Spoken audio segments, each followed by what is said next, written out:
Hello everyone, I am Ritu Kaushik, Assistant Professor in Civil Engineering Department from RPIT Campus, Karnal. Today we will discuss about the classification of survey. In our last video, we have already discussed about the survey and objective of survey. Now this is the third lecture about the classification of survey. There are the two type of survey. Basic classification, first one plain survey and second geodetic survey. हमने last lecture में पढ़ा था कि हमारी जो अर्थ की shape है वो कैसे होती है, जियोडिक। ठीक है, उसको जियोड बोलते हैं हम। नॉर्मली अर्थ के जो जैसा आपको जो भी ऑब्जेक्ट दिखेगा उसको हम जियोड बोलेंगे।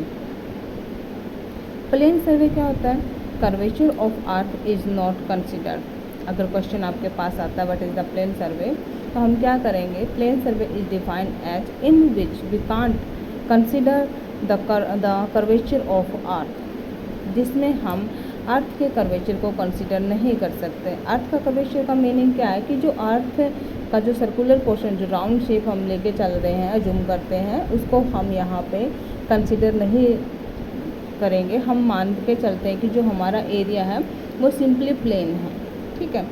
अब जियोडेटिक सर्वे में क्या होता है, हमें पता है जब भी हम कोई कैलकुलेशन करते हैं किसी जगह के बारे में या फिर हम अर्थ का जो सरफेस की बात करते हैं तो उसमें कर्वेचर है। ओरिजिनल हम बात करें तो उसमें कर्वेचर है हमारे पास। तो यहाँ पर जो हमारे पास जियोडिक सर्वे होता है उसमें curvature of earth is considered. उसमें हम अर्थ कर्वेचर को क्या करते हैं, कंसिडर करते हैं, यानी राउंड शेप को हम क्या करके चलते हैं, कंसिडर करके चलते हैं। नेक्स्ट है हमारे पास स्मॉल डिस्टेंस है। जो प्लेन सर्वे होता है वो आपका स्मॉल डिस्टेंस के लिए होगा। स्मॉल डिस्टेंस के लिए क्यों होगा, क्योंकि देखो आपको ओरिजिनली पता है कि जो अर्थ की सरफेस है वो जियोडेटिक है। ठीक है, जियोडेटिक सर्वे उसमें होता है हमारे पास। लेकिन अगर आप लॉन्ग डिस्टेंस के लिए प्लेन सर्वे करोगे और ओरिजिनल जो आपके अर्थ की शेप है वो चेंज है तो उसमें एरर आएगा, है ना। उसमें क्या आएगा, एरर आएगा। तो इसलिए अगर आपके पास एरिया बहुत छोटा सा है, स्मॉल एरिया है, तो आप प्लेन सर्वे वहाँ पे कर सकते हो। क्योंकि कुछ परसेंट अगर मान लो 5 mm या 10 कुछ इस टाइप का हमारे पास एरर आ रहा है तो वो ज़्यादा इफ़ेक्टेबल नहीं है, उसका कोई इतना ज़्यादा इफेक्ट नहीं पड़ेगा कैलकुलेशन पर, तो हम उसको नेगलेक्ट कर सकते हैं। लेकिन जैसे जैसे कैलकुलेशन ज़्यादा होगी, अगर एरिया बड़ा होगा तो क्या आएगा, एरर भी बड़ा आएगा, और एरर बड़ा आएगा तो वो क्या करेगा, हमारी कैलकुलेशन को ख़राब करेगा। फिर हम बात करते हैं लार्ज डिस्टेंस की। अगर आपके पास डिस्टेंस काफ़ी लार्ज है, एरिया काफ़ी बड़ा है, तो वहाँ पर आपको जियोडेटिक सर्वे करना पड़ेगा। एरिया कितना, अगर लेस देन, अब पहले जो हमारी कैलकुलेशन आती थी वो आती थी 195.5 किलोमीटर, लेकिन अभी हमारे पास जो करंट है वो है 250 किलोमीटर। अगर आपके पास 250 किलोमीटर से एरिया कम है then you will do plane survey. अगर आपके पास एरिया 250 से ग्रेटर देन है तब हम क्या करेंगे, जियोडेटिक सर्वे को कंसिडर करेंगे। फिर बात आती है लो एक्यूरेसी। प्लेन सर्वे में जैसे मैंने अभी भी एक एग्जांपल दिया कि जो प्लेन सर्वे है वो क्या होता है, स्मॉल डिस्टेंस के लिए होता है, लेकिन उसमें एरर आएगा क्योंकि जो एक्चुअल अर्थ की शेप है वो प्लेन नहीं है, इस वजह से एरर आएगा। तो इसमें एक्यूरेसी क्या रहेगी, लो रहेगी। जियोडेटिक सर्वे में क्या रहेगी, हाई एक्यूरेसी। नेक्स्ट हमारे पास प्लेन ट्रिग्नोमेट्री। प्लेन ट्रिग्नोमेट्री कैसे, जब हम अर्थ पर किन्हीं 3 पॉइंट को आपस में ज्वाइंट करते हैं तो जो ट्रिग्नोमेट्री बनेगी वो हमारी कैसी बनेगी, प्लेन।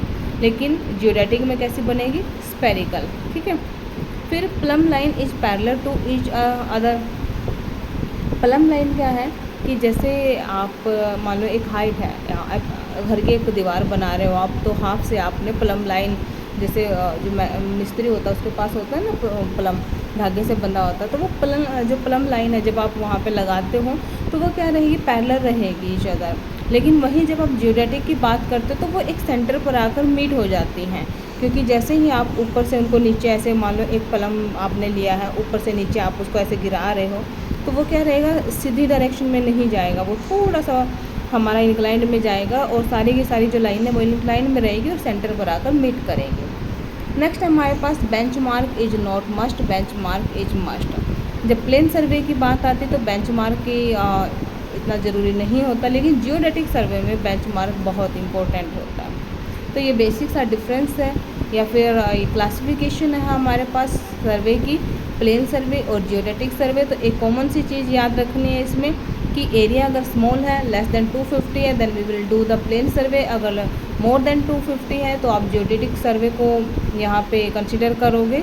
प्लेन में एक्यूरेसी कम होती है क्योंकि जो एक्चुअल आपकी अर्थ की शेप है वैसे तो जियोड होती है, ठीक है। नॉर्मली जो हम सर्वे की टेक्निकल लैंग्वेज की बात करें तो जियोड होती है, लेकिन जब कोई कैलकुलेशन वर्क आता है तो हम उसको स्पेरिकल या फिर सर्कुलर में कंसिडर करके चलते हैं। तो इस वजह से स्पेरिकल शेप होने की वजह से जो एक्यूरेसी है प्लेन में वो कम आएगी और एक्यूरेसी हमारी जियोडेटिक में सही आती है। क्लियर।